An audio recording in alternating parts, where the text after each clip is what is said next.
본 방송에서 제공하는 투자 정보는 투자 판단에 대한 조언입니다. 방송에서 제공하는 주식의 가치, 가격 상승 및 가격 하락에 대해서는 방송사에서 보장하지 않습니다.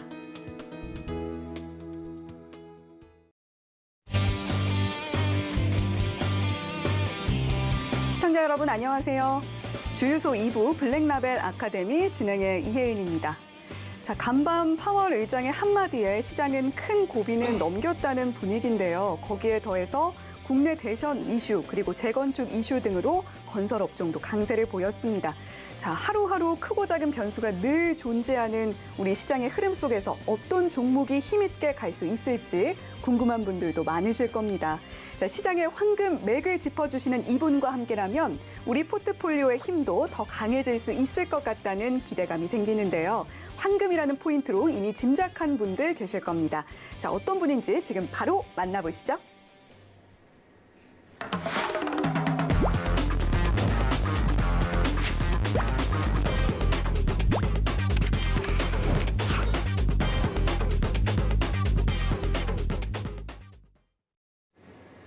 자, 오늘 임상현 전문위원님과 함께 이야기 나눠볼 텐데요. 오늘은 어떤 내용 준비하셨는지 궁금합니다. 예, 자 오늘 부분들은 현재 최근에 제약바이오 쪽의 부분들, 최신 기술 동향에 대해서 준비를 했는데요. 어떻게 보면은 성장주에서 대해서 보면 IT 같은 경우는 이제 메타버스 관련된 부분들, 이제 전기차, 2차 전지 쪽에 해당이 되죠. 그러면은 BT에서도 마찬가지로 이에 해당되는 섹터가 필요한데 어떻게 보면은 이게 사람들이 오해하기 쉬운 게 코로나의 또 특수 환경 때문에 백신이나 치료제 테마가 떴지 않느냐, 이게 성장주 무슨 상관이냐 하지만은 기본적으로 세포 치료제, 유전자 치료제의 핵심 기술이 바로 그 코로나의 백신 기술에 들어갔기 때문에 요거를 완벽하게 이해를 하면은 어떻게 보면은 차세대 부분이죠. 이제 이거를 이제 코로나 치료제로 응용이기 때문에 이쪽에 대해서 오늘 이제 집중적으로 한번 살펴볼까 합니다. 네, 임상현 전문위원님과 이야기 나누고 싶으신 분들은요. 샵 0082번으로 임상현이라고 보내주시면 저희가 참여 링크 안내해드리고 있습니다. 자, 많이 참여해 주시고요. 또는 기본 카메라 켜셔서 QR코드 스캔하시면 역시나 참여 링크 보내드리고 있으니까요. 계속해서 들어오셔서 많은 이야기 나눠보시기 바랍니다. 네, 위원님 계속해서 강의해 주시죠. 예. 자, 그러면은 하기 전에 원포인트 시황 진단 간단하게 짚고 넘어가도록 하겠습니다. 현재 제가 지난번에 한 달 전에 나와서 뭐라고 했냐면은 자, 이 그림을 보고서 정확하게 제가 어떻게 하겠냐면은 고점에서 120일이 되기 때문에 하락 틈의 완성입니다. 이렇게 제시를 좀 했습니다. 그리고 이런 부분들이 해당이 되는데 전체적으로 보면은 2단으로 보면은 2단 하락이 돼서 이게 이제 40일의 주기고 이게 이제 40일의 주기가 이제 우연히 겹친 것도 좀 이상하지만은 전체적으로 보면은 40의 3배수 이 부분이 대바닥이다. 이렇게 이야기를 좀 했죠. 근데 그때 당시에는 많이 의아를 했을 겁니다. 또 반등했고 좀 주저앉았고 했기 때문에. 근데 한 달이 지난 뒤에 어떤 모습으로 됐느냐 하는 부분들은 좀 이따 살펴보겠지만은 제일 중요한 것은 왜 120일 주기하고 현재 이 병고가 정확히 맞았느냐 하는 것들에 대한 겁니다. 그래서 제가 그때 당시에 1월 말, 2월 초에 틈에 나왔을 때도 제가 틀릴 수는 있지만은 현재 이론적으로 제가 오랜 시황 활동을 하면서 매우 잘 맞춰왔다. 이렇게 제시를 하고 그 변곡 주기를 이야기를 했습니다. 그런 부분에 해당이 되는데 그리고 나서 현재 물론 제가 그 다음에 나와서는 5일선 이중 눌림 바닥이라고 제시를 했지만은 한 번 더 눌림목이 더 왔습니다만은 전체적으로 보면은 20일이 쌍바닥이다 하는 부분들의 움직임들입니다. 그래서 이제 전체 흐름을 보시면은 이제 거래소 같은 경우는 이제 거래소 20일 하락 투매죠. 그리고 이 하락 파동이 1이라면은 현재 반등 파동, 행보 파동이 1이다. 이게 1대1 대칭이죠. 결국은 이중 바닥이 아닌 3중 바닥까지 와서 터닝을 좀 했다 하는 것들이 굉장히 중요하다 이렇게 좀 생각이 되기 때문에 장세가 어떻게 바닥이 왔고 그다음에 어떻게 넘어가는지 여러분들이 좀 아셔야 되지 않겠냐 이렇게 좀 생각이 듭니다. 그리고 가장 중요한 것은 보통 투매가 그러니까 하락을 지속하다가 투매가 오고 그다음에 바닥을 다지고 터닝하는 과정들, 이 과정들을 정확하게 좀 이해를 하셔야 되는데, 자, 보시면 알겠지만은 제가 처음에 이 장세 주기에 대해서 이야기를 좀 했을 겁니다. 그러면서 뭐냐면은 이번 주기는 키친 파동이 있기 때문에 전체적으로 이제 죽을날 살것 같이 있기 때문에 이번에 그 6년짜리의 또 흐름이기 때문에 지금은 현재 그 터닝 포인트다. 2022년이 저점으로 터닝 포인트다. 이렇게 이야기를 했습니다. 그게 2월일지 3월일지 모르지만은 현재 차트로 보면은 2년 주기 사이클, 1년의 이수배 개념이죠. 이렇게 이야기하면서 제가 이때 이야기한 것이 16개월, 이제 2단으로 16개월 상승했고 16개월에 대한 절반, 8개월에 해당이 되기 때문에 전체적으로 터닝 포인트다. 작년에 3월에 저점을 찍고 본격 상승했던 거와 마찬가지로 이번에 3월이다 이야기를 분명히 말씀을 좀 드렸습니다. 이런 부분에 대해서는 이런 부분이 있기 때문에 전체적으로 보면은 이제 상승장의 흐름이다 이렇게 이제 보시면 좀 될 것 같습니다. 그다음에 이 코너는 아니지만은 다른 코너에서 이제 캔들 이론을 하면서 또 이야기를 했습니다. 장대 음봉의 하단에 이제 십자들로 보이지만은 실질적으로 이제 추세 전환은 장대 음봉의 중심을 관통하는 흐름이 3월달에 나와지면은 추세 반전이다. 이런 이제 부분들이 이 장대 음봉의 매매 법칙에 대해서도 이야기를 좀 했을 겁니다. 이런 부분들을 좀 참고하시길 바라고요. 그러면은 본격적으로 제약바이오주의 기술 트렌드가 어떻게 지금 현재 와 있느냐 이런 부분에 대해서 이제 보도록 하겠는데 코로나 치료제하고 백신, 특히 이제 백신에 대해서 그 현재 정확하게 원리, 메커니즘 또는 장단점 이런 것을 알면은 이걸 유전자 치료제, 세포 치료제에도 똑같이 적용이 되기 때문에 현재 향후 어떤 흐름들을 정확하게 어떻게 보면 알 수가 있다. 이렇게 좀 생각이 좀 됩니다. 자, 이런 관점에서 이제 보셔야 되는데 2000년도에 그 최고의 대박주가 신풍제약과 박셀바이오였습니다. 자, 흐름의 맥점들은 신풍제약 부분들은 현재 어떻게 보면은 2000년도에 이제 그 코로나 관련된 것 때문에 어마어마하게 상승을 했죠. 거의 한 30배 정도 상승을 했는데 제가 그때 당시에 했을 때는 15,000원에 추천을 해서 15만 원 매도를 좀 했습니다. 물론 조정대 한 번 더 갔습니다. 텐베거가 사실상 출연이 된 걸로 좀 생각이 되고 그런 부분에 해당이 되는데 그와 비슷한 시기에 박셀바이오가 10,000원짜리가 무려 이제 30만 원까지 올라갔습니다. 그 내용을 보시면은 핵심적인 것은 현재 그 물론 애완견 쪽의 어떤 항암 쪽이지만은 CAR-T 기술이란 겁니다. 중요한 부분들은 신풍제약은 천연물 치료제 기반으로 코로나 이런 부분들에 좀 해당이 되고 핵심은 천연물이라는 겁니다. 그렇죠? 이런 부분들이 해당이 되기 때문에 CAR-T 기술 이런 부분들의 두께가 화두가 있었고 2021년도에는 연초에 신풍제약에 의해서 연초에 현대바이오가 현재 10,000원짜리가 60,000원짜리까지 날아갔죠. 6배가 날아갔던 그런 부분인데 나중에 살펴보겠지만 이게 핵심은 코로나 치료제만한 약물 전달체 기술입니다. 약물 전달체 기술이 해당이 되기 때문에 이런 트렌드를 잘 보셔야 되고 그 이후로 한국 PNC도 사실 이제 그 하반기에 날아갔죠. 7,000원짜리가 7만 원까지 텐버거가 날아갔던 부분인데 이 부분들도 이제 매매를 했던 종목에 해당이 되는데 이 부분들도 역시나 코로나 치료제 관련된 그런 내용들에 좀 천연물 기반으로 하는 거이기 때문에 이런 부분들을 잘 보셔야 된다. 그래서 그러면은 그 제2의 그러면 앞으로 뜰 테마도 과연 어떤 것이냐에 대해서 요거에 대한 힌트를 보시면 좀 될 것 같습니다.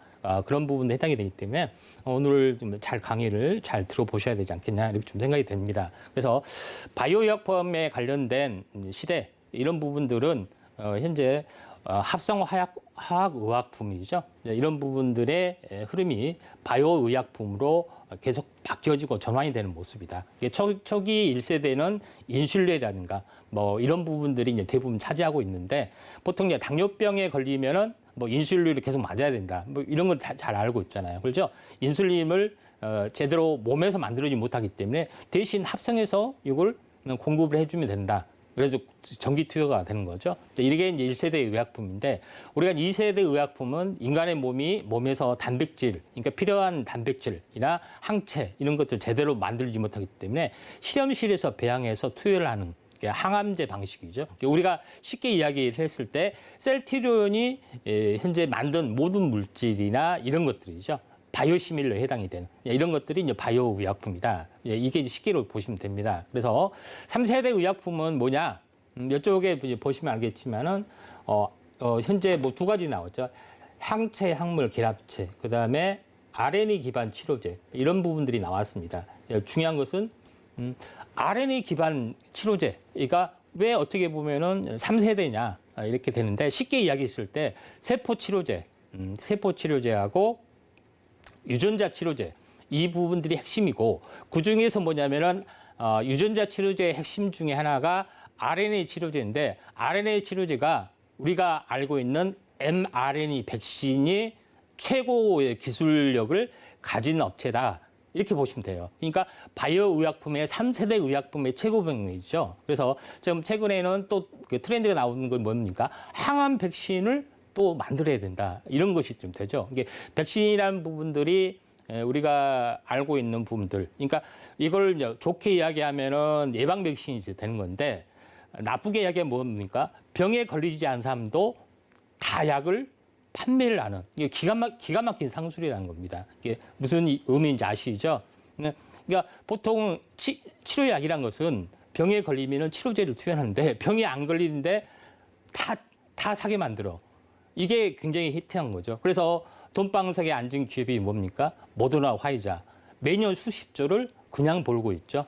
이런 부분에 해당이 되기 때문에 그 기술이 얼마만큼 대단하길래 이런 부분이 좀 돼야 될 것인가 하는 부분들이 좀 있죠. 그래서 그 비밀에 대해서 하나둘씩 우리가 살펴보시면은 될 것 같다. 그리고 백신에 대한 논쟁들도 많이 있죠. 이런 부분에 대해서도 한번 좀 살펴보는 게 좀 중요할 것 같은데 바이오의학품 시대에 M&A 동향, 기술 동향을 보시면은 뭐 다른 걸 볼 필요는 없고 2021년에 보시면은 산오피아 머크에서 뭘 인수를 했습니까? mRNA 치료제하고 mRNA CDMO 이 관련된 업체를 현재 인수를 했습니다. 그러니까 가장 뜨거운 화두가 바로 mRNA 치료제, 그러니까 mRNA 백신. 그러니까 백신은 이제 예방으로 나온 거고 치료제 쪽으로도 나올 수가 있다는 겁니다. 그 원리를 똑같이 이용하면은 치료제 쪽으로 좀 적용이 되는 거죠. 그래서 이 부분에 대한 것들을 아신다면은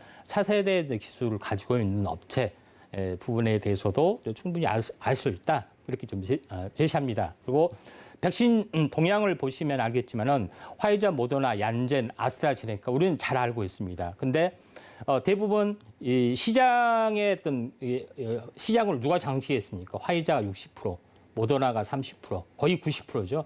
10% 시장 가지고 조금씩 장악하는 구조를 해주고 있습니다. 그러면은 모더나하고 화이자의 기술 방식이 mRNA 방식입니다. 그러니까 이게 얼마나만큼 대단하게 모든 백신을 다 평정을 했느냐. 그리고 앞으로의 어떤 시대도 마찬가지입니다. 우리가 앞으로 시대는 어떻게 되냐면은 암에 걸리지 않으면은 이 백신을 다 투여해야 된다. 똑같은 방식으로 커지기 때문에 이 백신의 시장이 어마어마하게 커질 수가 있다. 그러니까 예방 목적으로 맞아야 되기 때문에 이제 그만큼 이제 굉장히 뭐 중요한 부분에 해당이 되는데. 우리가 사실은 현재 mRNA 백신 부분들은 사실 대부분 맞는 mRNA 백신 부분들은 사실 임상 3상이 2024년에 끝납니다. 엄밀히 말하면은 임상이 끝나지 않는 긴급 사용 처방으로 맞았던 부분들에 해당이 되기 때문에 이쪽 장기적인 부작용이나 여러 가지 부분에 대해서는 하나도 밝혀진 게 없고 또 실제 그렇게 이제 그 답변을 합니다. 장기적인 데이터는 가지고 있지 않다. 부작용에 대해서는 아무도 모른다. 다만 원리적이기 때문에 부작용이 없을 거다고만 이야기를 하죠. 그리고 이 이제 예방을 하게 되면은 현재 코로나가 잠식이 될 것이다 하는데 실제로 현재 많은 좀 약간 회심이 든 어떤 데이터가 나오는데 현재 코로나에 최근에 제가 그 2달 전에 정확하게 2달 전에 오미크론이 확산이 됐을 때 이야기를 했을 겁니다. 더 확산이 되고 더 확산이 될 것이다. 엔데믹이 될 것이다 분명히 이야기를 좀 했었습니다. 물론 모든 전문가들이 나와서 오미크론은 현재 뭐 살상력도 좋고 반짝 감기고 뭐 약하니까 금방 사라질 것이다 이야기를 했습니다. 정확하게 그걸 예견할 수밖에 없던 부분들은 나중에 좀 맡겨지고 있고 그다음에 리뷰에서도 두 번째 얘기를 했습니다. 그러니까 아프리카에서는 그 현재 거의 유행이 사라진 건데 왜 유럽, 미국 그다음에 백신을 맞은 선진국 위주로 계속 유행이 반복이 될 수밖에 없느냐도 그때 이야기를 좀 했었죠. 그리고 최근에 동향을 보시면 알겠지만은 꺾였습니다. 전 세계적으로 많이 꺾였고 우리나라는 아직 피크를 좀 덜 친 부분들 좀 해당이 되는데 이제 이게 정부 발표는 이렇습니다. 우리가 워낙 방역을 잘했기 때문에 자연 감염돼서 피크를 치는 기간이 늦어졌다 이야기를 했습니다.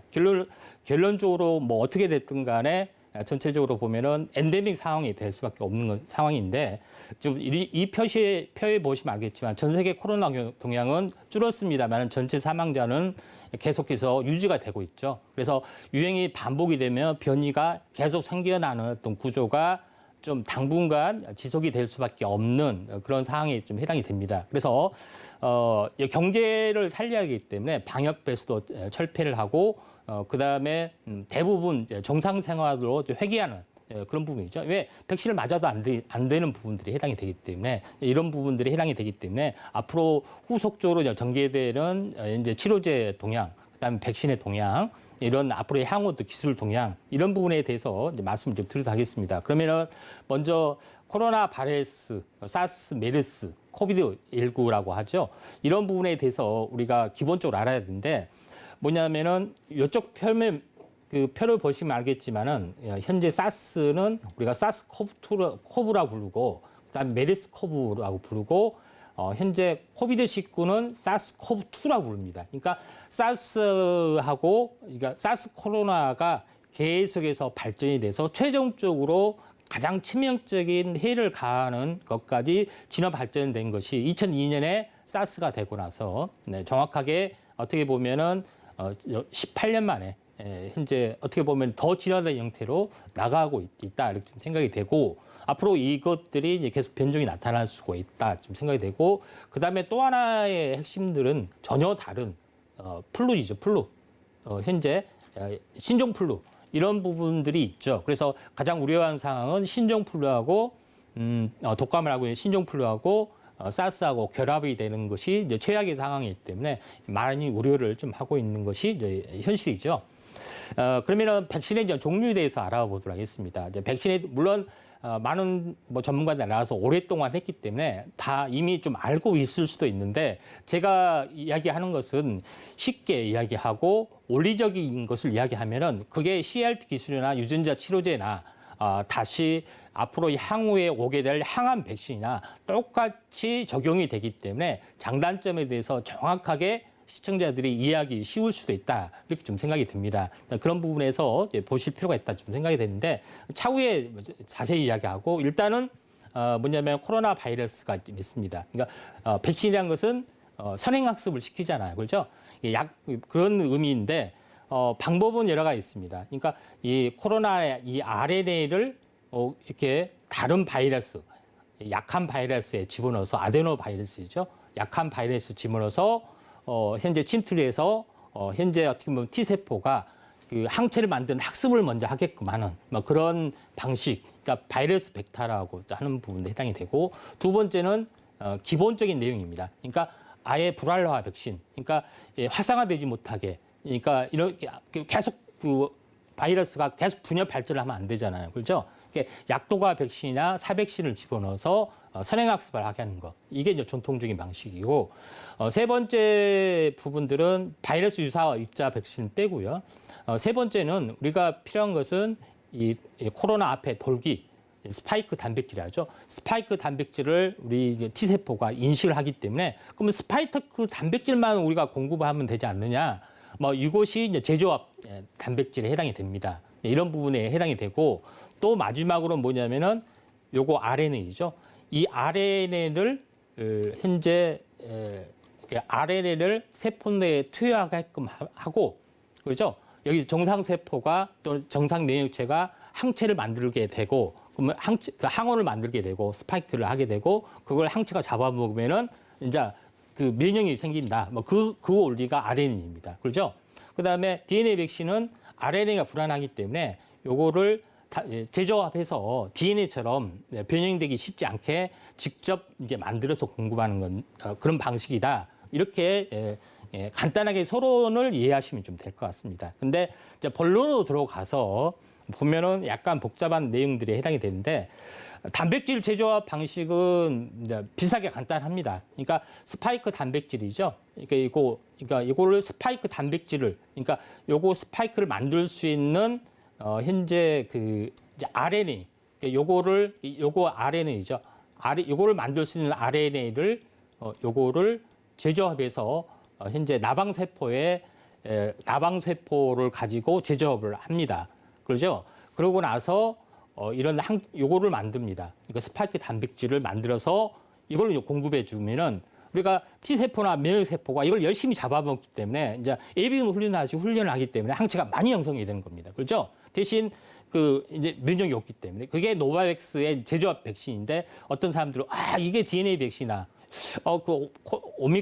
현재 그러면은 새로 나온 이걸 맞으면은 화이자나 모더나 어떤 우려가 잠식되지 않느냐 하는 것 때문에 약간 지금 최근에 인기가 좀 있죠. 이걸 맞아야 된다. 이런 부분들에 좀 해당이 되는데 요것을 원리적으로 보면 이렇다 하는 것에 대한 거기 때문에 이 부분들 참고하시면 좀 될 것 같습니다. 이론적으로는 부작용이 좀 적을 것 같아요. 물론 이제 경과를 봐야겠지만은 두 번째 부분들은 아스트라제네카 얀젠의 방식인데 얀젠의 방식은 뭐냐면은 스파이크 단백질 이 부분들을 단백질 제조합을 해서 이 아데노 바이러스 안에다가 그 순환 바이러스죠. 요거를 안에다 집어넣어서 현재 옮겨가는 그런 부분에 좀 해당이 되죠. 그런 부분에 해당이 되는데 우리가 이제 궁금한 거는 아스트라제네카 얀젠이나 기존의 그런 것들은 별로 인기가 없고 또 시장도 잠식하지 않는데 가장 중요한 것은 RNA 백신 앞으로 이제 차세대로 개발할 DNA 백신. 그러니까 RNA 백신의 부작용을 떠나서 가장 치명적인 단점이 뭐냐? 변이에 취약한 난염입니다. 그러니까 그러니까 처음에는 잘 들었죠. 근데 델타 하면서도 조금 안 들기 시작했죠. 근데 오미크론 하면서도 좀 더 안 들어졌습니다. 그러니까 이걸 신속히 또 해야 되는데 그 시간 텀들이 있죠. 그래서 아예 변형 자체가 불가능한 DNA 백신이 아직 상용화되지 않았기 때문에 이쪽에 대한 관심들이 조금 높아간다. 이런 부분들에 해당이 되기 때문에 두 가지 방식을 우리가 이해를 해야 되는데 RNA 백신 쪽에 먼저 좀 자세히 이야기를 좀 하도록 하겠습니다. 그러니까 가장 쉽게 이야기를 좀 하도록 하겠습니다. 그러니까 뭐냐면은 우리가 코로나 이렇게 이 돌기가 있죠. 코로나 이 돌기가 있는데 왜 돌기가 있냐면은 그러니까 세포에 들어갈 때는 이 접속 코드가 필요합니다. 그렇죠? 이 돌기하고 그 세포 코드 돌기가 딱 만나면 딱 열쇠하듯이 딱 열려지죠. 인간에게 친숙한 그 스파이크 단백질이 있기 때문에 폐세포도 침투하고 이런 부분들이 해당이 되죠. 근데 요걸 스파이크 단백질을 만들 수 있는 안에 RNA 부분, 이거 필요한 부분이죠. 요것만 잘라다가 요거를 RNA가 있는데 RNA는 그 두 가닥의 DNA 선을 제한 나머지 한쪽이기 때문에 실처럼 이렇게 출렁출렁거리고 이걸 단독으로 줄 수는 없어요. 단독으로 현재 주입하게 되면은 뭐예요? 이물질이잖아요. 전부 다 잡아먹게 됐어요. 그런 부분에 해당이 되기 때문에 방법은 뭐냐? 세포 안에 그걸 어떻게 전달할 거냐? 방법이 뭐냐? 고민한 것이 뭐냐? 세포는 뭐가 필요해요? 영양분이 필요하잖아요. 그렇죠? 당도 필요하고 단백질도 필요하고 그다음에 지질도 필요하고. 근데 지질에다가 인간 천연물이잖아요. 먹을거리 지질에다가 안쪽에다 숨겨놓고 딱 들어가게 되면은 세포가 자동적으로 문을 열어주기 때문에 들어간다 이야기예요. 그래서 이게 이제 그 NLP 방식이죠. 그러니까 이런 부분들이 해당이 되기 때문에 요거를 주사를 하게 되면은 당연히 이 세포 안에 들어가죠. 세포 안에 들어가서 이 mRNA가 뭐라고요? 스파이크 단백질을 만들 수 있는 그런 유전자의 코드라는 이야기죠. 그러니까 요것이 들어가게 되면은 바로 세포 외부에 이런 스파이크 단백질, 그러니까 정상 세포인데 코로나 바이러스가 형성한 이 세포를 형성하게 됩니다. 그러니까 당연히 면역 세포나 T 면역 세포가 요거를 잡아먹게 되죠. 이상하다. 이물질이다 하면서 잡아먹게 되는데 그러면서 항체가 많이 늘어납니다. 그래서 이제 그런 부분의 원리가 mRNA 백신입니다. 그러니까 이론상으로는 되게 완벽합니다. 그런 부분에 해당이 되죠. 어떻게 바이러스 RNA가 세포에 침투내고 세포에 침투해서 활발하게 활동해도 전혀 현재 인간의 세포를 눈치채지 못할까. 이런 부분에 대해서 굉장히 궁금하시죠. 이게 궁금하신데 이 기술을 완성하기까지 수십 년이 걸렸다는 이야기입니다. 수십 년이. 그러니까 요거에 대해서 한번 보면은 첫 번째 관문은 뭐냐면은 그러니까 세포 안에 이렇게 들어가잖아요. 그렇죠? 근데 인간의 RNA가 아니기 때문에 요거는 바로 죽습니다. 면역 거부 현상이 일어나요. 이런 부분이 해당이 되죠. 이게 이런 부분들이 해당이 되기 때문에 근데 왜 면역 거부가 현상이 일어날까? 이렇게 공식적으로 하다 보니까 RNA 유전자의 특이한 부분들을 약간 교체만 해주면은 이 RNA를 인간의 RNA하고 똑같은 것이 될 수 있다. 그게 RNA 메티로라는 겁니다. 그 기술을 먼저 발견을 했습니다. 그 다음에 두 번째 부분들은 뭐냐면은 두 번째 부분들을 어떻게 그걸 통과를 시켰냐면은 그러면 RNA가 현재 RNA가 단백질을 만들어내잖아요. 그러면 단백질을 만들어내는 정보 코드 이 부분들에 대해서 해독을 하게 됩니다. 해독을 해서 두 번째 인간화된 RNA를 만드는 겁니다. 바이러스를 가지고 대단히 획기적인 기술이 발전이 됩니다. 2014년에 이렇게 만들어지면서 이렇게 좀 되고 거기다가 이제 처음에 유전자를 어떻게 집어넣을 것이냐. 이게 이제 세 번째를 지질화된 거, LNP 기술 가지고 만들어줬다는 이야기죠. 그런 부분들이 해당이 되기 때문에 mRNA 모더나에서는 OS 방식, 그러니까 오퍼레이션 시스템입니다. 이 시스템 방식만 있으면은 모든 항체도 만들어내고 하기 때문에 요거는 뭐냐면은 이제 선행학습을 해야 되기 때문에 바이러스 스파크 단백질을 만들어내는 거죠. 근데 항암 같은 걸 적용하면 어떻게 됐습니까? 인간에게 필요한 현재 항체를 세포가 만들어내게 됩니다. 그러니까 쉽게 이야기했을 때 뭐냐면은 우리가 셀트리온에서 만든 것은 세포 배양실에서 이렇게 항체를 계속 만들어내서 인간에 공급을 하죠. 근데 이 mRNA 방식은 그게 아니라 인체 내에서 이걸 만들어내게 한다는 겁니다. 그런 부분에 해당이 되기 때문에 굉장히 의미 있는 부분들이 지금 나와주고 있다 하기 때문에 이것이 이제 거의 사실은 유전자 치료제의 끝판왕, 그러니까 유전자 치료제의 플랫폼이라고 할 수 있어요. 그러니까 백신에 대한 거기 때문에 근데 그 mRNA 백신에 했느냐? 유전자 치료제라고 하지.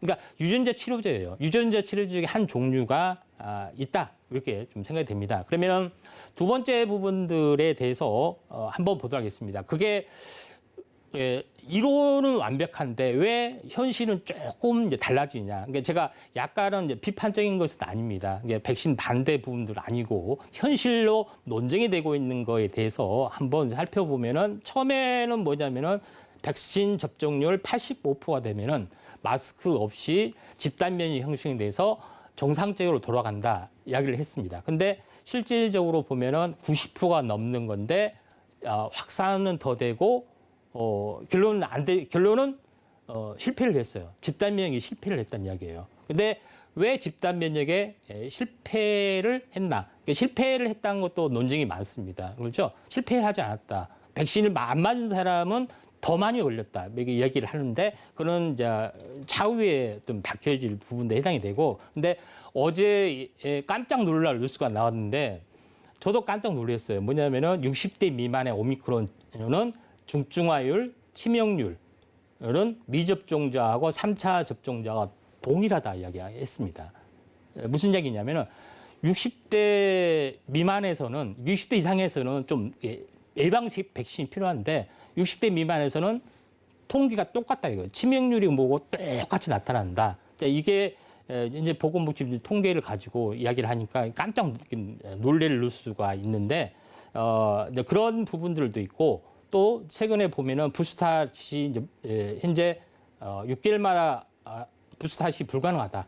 면역 반응이 감소된다. 그래서 한 번 맞으면은 끝내게 되는 범용 백신이 필요한다든가 DNA 백신이 필요한다든가 이런 것들이 일어나죠. 그러니까 기술적 동향을 말하는 겁니다. 그런 부분에 해당이 되기 때문에 우리는 이런 것들을 좀 잘 아셔야 된다 이렇게 좀 생각이 좀 되죠. 그래서 그런 의미에서 보면은 다음 뉴스를 보시면은 코로나 백신 치료제 사업 현재 여기를 보시면은 치료제 사업 변경 하나 또는 사스, 신종플루, 메르스의 코로나까지 또 다른 팬데믹이 또 온다 하는 그 뉴스까지 이제 계속해서 나와주고 있다. 이렇게 좀 생각이 되고 또 국산 기업들은 또 다른 데서는 항암 백신을 해야 된다. 그러니까 시장이 커진 부분들. 그러니까 지금 코로나의 백신이 치료 효과가 좋다 한 사람들은 이걸 응용해서 항암 백신을 해야 된다. 치료 효과 안 좋다 한 사람들 이렇게 논쟁은 좀 있습니다. 근데 논쟁의 부분들이 해당이 되는데 기본적으로 보면은 왜 이제 이런 부분들이 나왔느냐? 그러니까 요거 부분들은 그 현재 백신의 면역 체계 이런 부분을 아셔야 되는데 백신의 항체는 혈액 속을 돌아다니기 때문에 그러니까 침투를 해야만이 면역 체계가 발동이 됩니다. 근데 우리가 감염할 때는 현재 폐세포나 상기도 여기서는 이제 항체가 없습니다. 그러니까 백신을 맞으냐 안 맞으나 외부의 침투에서는 똑같이 감염이 걸리고 침투 내부에 대해서만 달라지는 거기 때문에 이런 부분에 또 메커니즘이 있습니다. 그러니까 면역이 이게 집단면역이 실패한 이유는 여기에 있는 겁니다. 그렇죠? 그러니까 폐세포 안에 혈액 아니에요. 폐세포 안에 항체가 있어야 되니까 오자마자 거부를 해야 되는데 그게 아니란 이야기죠. 그러니까 현재 감염이나 전염은 전혀 상관이 없는 그런 부분이다. 이거를 누가 했느냐? 기자가 썼던 내용에 좀 해당이 됩니다. 그래서 제가 이용을 했던 거기 때문에 뭐 제가 주장한 것은 전혀 아닙니다. 이런 부분에 해당이 되는데 그러면은 전체적으로 보면은 백신은 후천 면역의 조력자입니다. 조력자. 그러니까 메커니즘을 정확하게 이해를 좀 하시면 나중에 이제 CRT 치료제까지도 이야기를 해주는데 뭐냐면 선천 면역과 후천 면역이 있는데 뭐냐면은 적응 면역, 후천 면역인데 선천 면역은 뭐냐면은 수리장 세포를 비롯해서 기본적인 자연사 이제 NK 세포나 대식기 세포 이런 것들이 다가오면은 무조건적으로 현재 그걸 억제하고 방어를 하게 됩니다. 이런 부분에 해당이 되고 방어를 한 기정 속에서 나중에 그 RNA 정보 그다음에 그 현재 이 정보를 취합해서 나중에 이걸 어디에 넘겨주냐면은 T 세포에 넘겨주고 B 세포에 넘겨주면은 항체가 많이 실현이 돼서 현재 그 수장 세포나 이런 것들하고 똑같은 기능을 나중에 하게 돼 있습니다. 나중에 하게 돼 있는데 우리가 미리서 맞는 것은 이런 부분이 해당이 된다 이렇게 좀 생각이 되는데 제가 왜 이걸 이제 자세하게 이야기하냐면 그게 CRT 기술하고 정확하게 연동이 되기 때문에 말씀을 좀 드린 겁니다. 네, 이런 부분에 해당이 되는데 현재 그러니까 코로나나 어떤 바이러스가 침투돼서 인간의 면역 메커니즘이 어떻게 진행이 된 것을 간단하게 이야기를 좀 해드리도록 하겠습니다. 최대한 간단하게. 근데 이제 바이러스가 침투가 되면은 이 바이러스 안에 유전자 정보, 그 다음에 바이러스 안에 돌기를 취합을 해야 되죠. 근데 무조건 침투하게 되면은 현재 선천적으로 가지고 있는 항체가 없어도 상관이 없습니다. 무조건 대식기 세포나 수지장 세포가 잡아먹게 돼 있어요. 이런 부분에 해당이 좀 되죠. 이런 부분에 해당이 되고 그리고 나서 그 중에 이제 이 선천 면역의 세포 중에 수지장 세포가 바로 이제 그 현재 T세포에게 전달을 해줍니다. 이런 그 유전자 정보가 있고 이런 것들이 있다 하니까 그러면은 T세포가 알았다. 우리가 이걸 대량 생산을 하자 하면서 항체를 왕창 형성을 좀 하게 되죠. 그러니까 그 일련의 과정들이 며칠 걸린다는 이야기입니다. 이런 부분에 해당이 되고 그다음에 두 번째 부분들은 그러면은 T세포가 이 T세포하고 B세포, 그러니까 T세포가 대량 양성이 되면은 B세포와 결합해서 B세포에서 어마어마한 이 항체이죠. 요거 항체, 스파이크 단백질 비슷한 항체를 어마어마하게 만들어냅니다. 근데 어마어마하게 만들어내는데 요거 이렇게 생긴 거죠. 근데 이게 스파이크 단백질하고 딱 결합을 합니다. 이게 중화항체라게 되죠. 그러면은 딱 그 침투를 못하게 돼 있습니다. 그러면은 딱 이제 게임이 끝나는 거죠.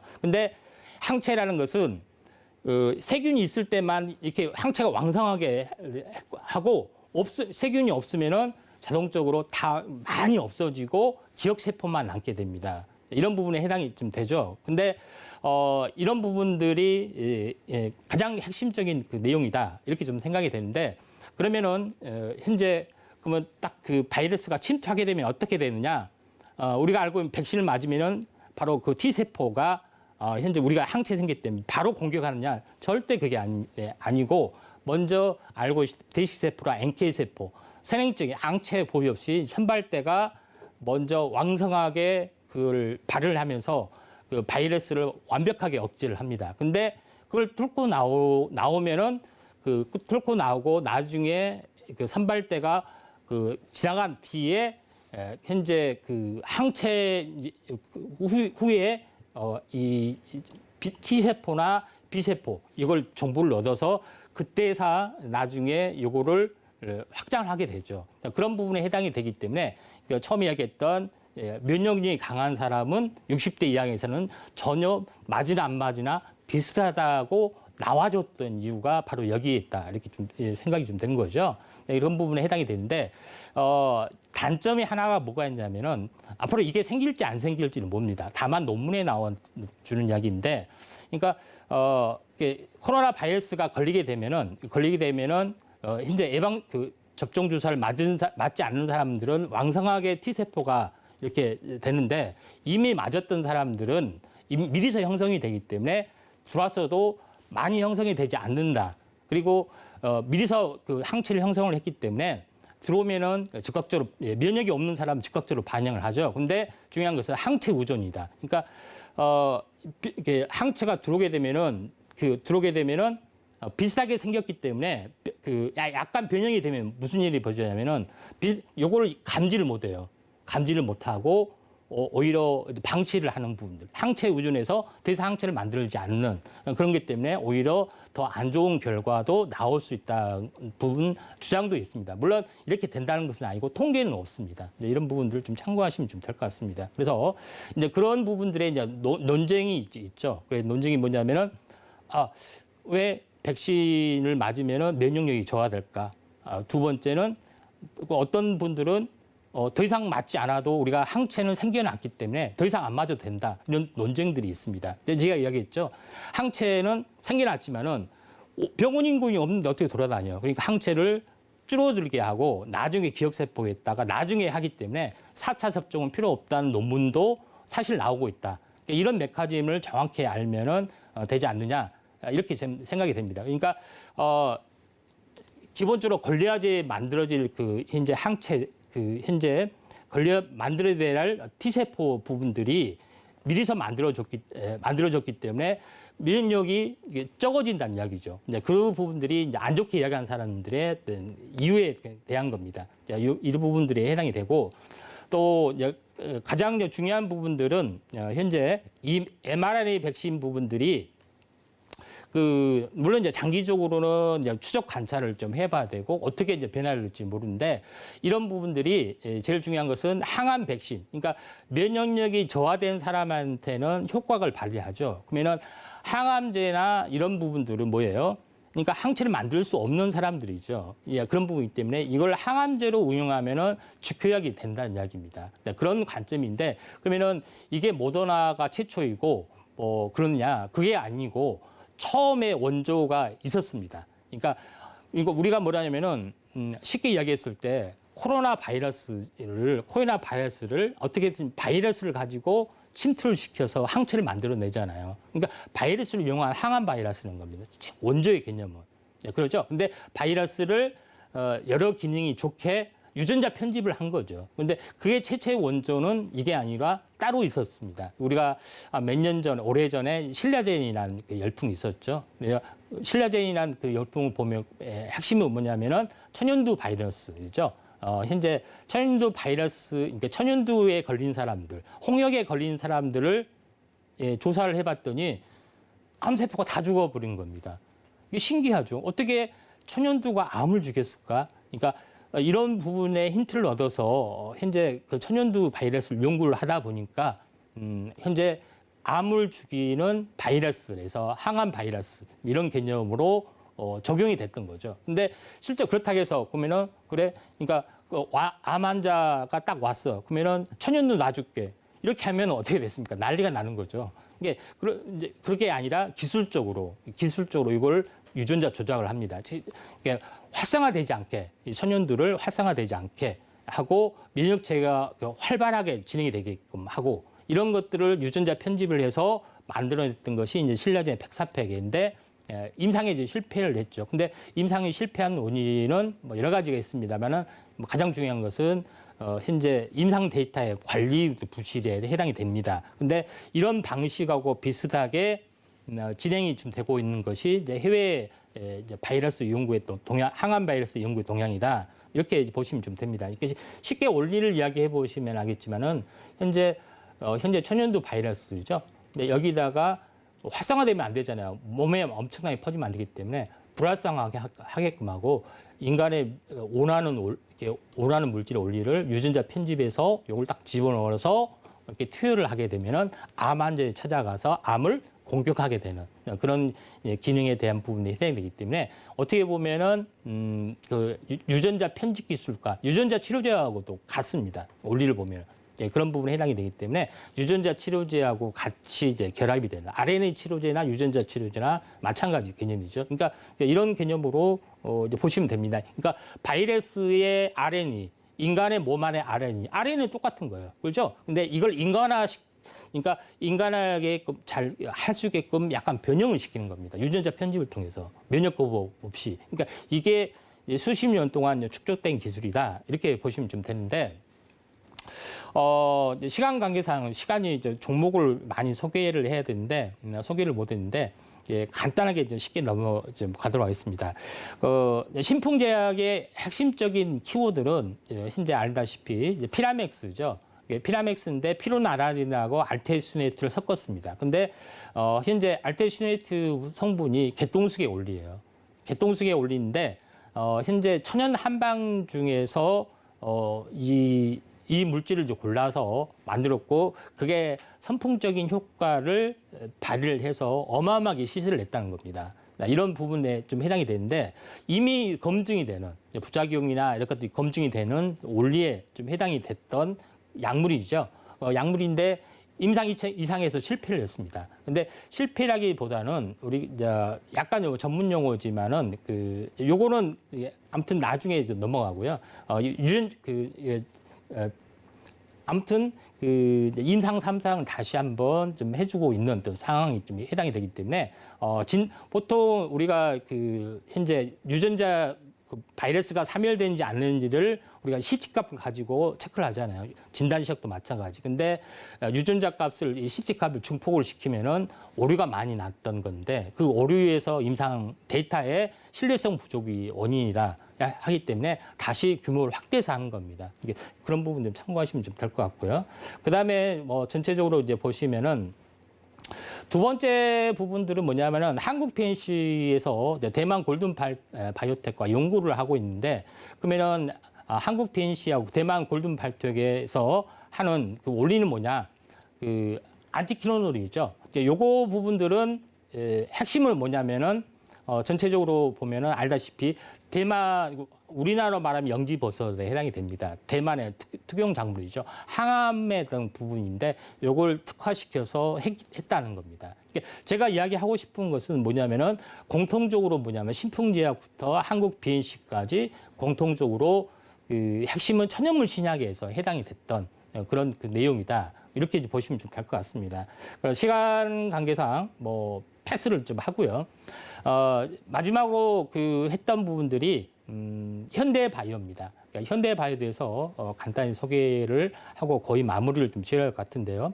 현대바이오의 어떤 부분들은 핵심은 뭐냐면은 니클로사마이드를 약물을 가지고 요거를 니클로사마이드가 약물을 가지고 약물 전달체 기술을 써가지고 현재 치료하는 건데 왜 이게 이슈가 되냐 한 부분에 대해서 간단히 연구를 하면은 문재인 대통령이 처음에 코로나 초기 때 파스텔 연구소에 갔었어요. 그러면서 약물 스크린을 해본 결과 가장 그 치료 효과가 높은 약물이 뭐냐 보고를 하기에 시클레소니드하고 니클로사마이드입니다 하니까 문재인 대통령이 웃었죠.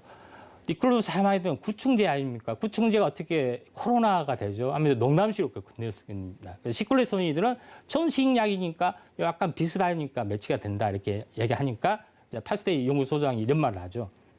요거는 그 먹는 경구용이 아니라 현재 치료 효과가 흡수율이 높이기 위해서는 요걸 변형을 해야 됩니다.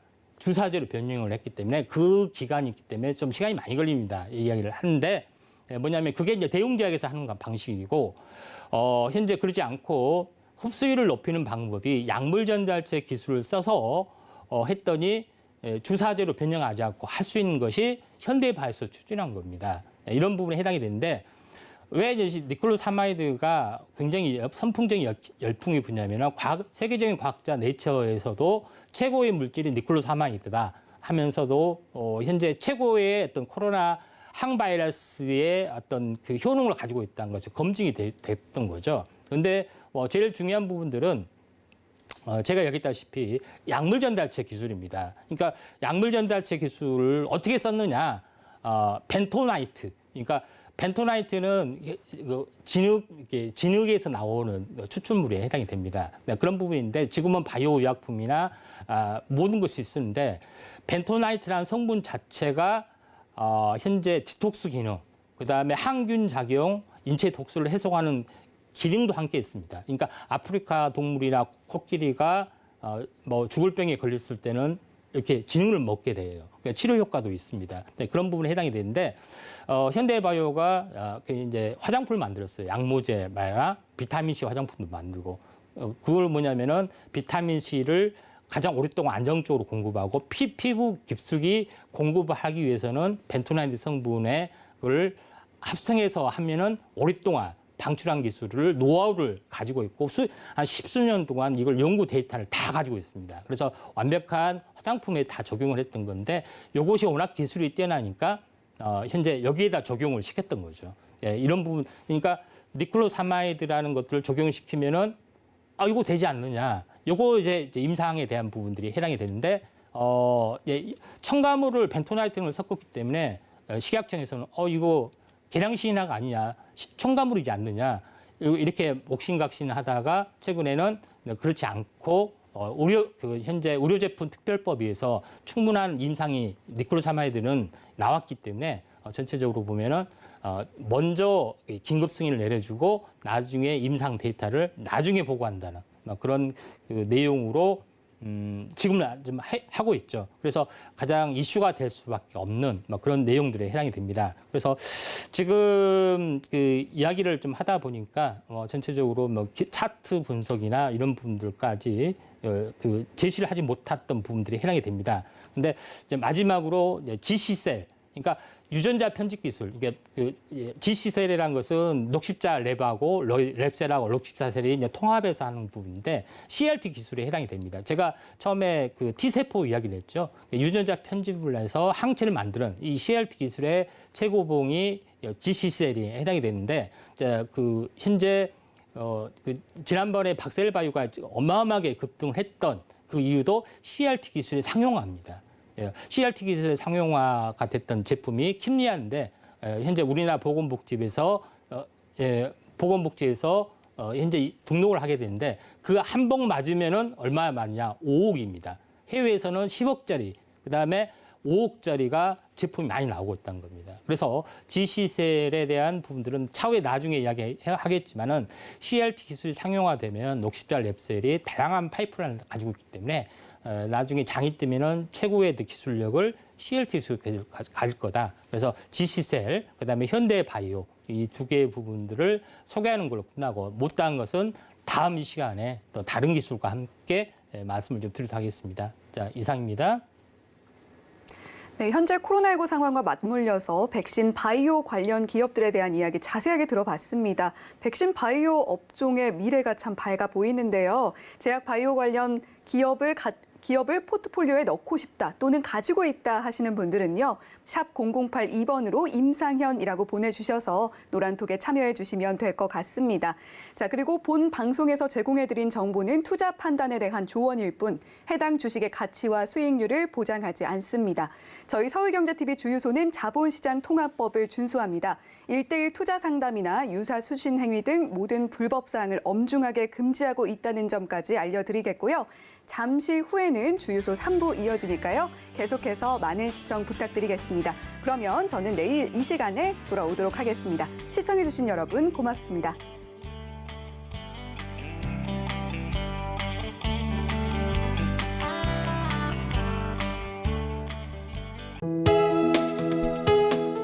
본 방송에서 제공하는 투자 정보는 투자 판단에 대한 조언입니다. 방송에서 제공하는 주식의 가치, 가격 상승 및 가격 하락에 대해서는 방송사에서 보장하지 않습니다.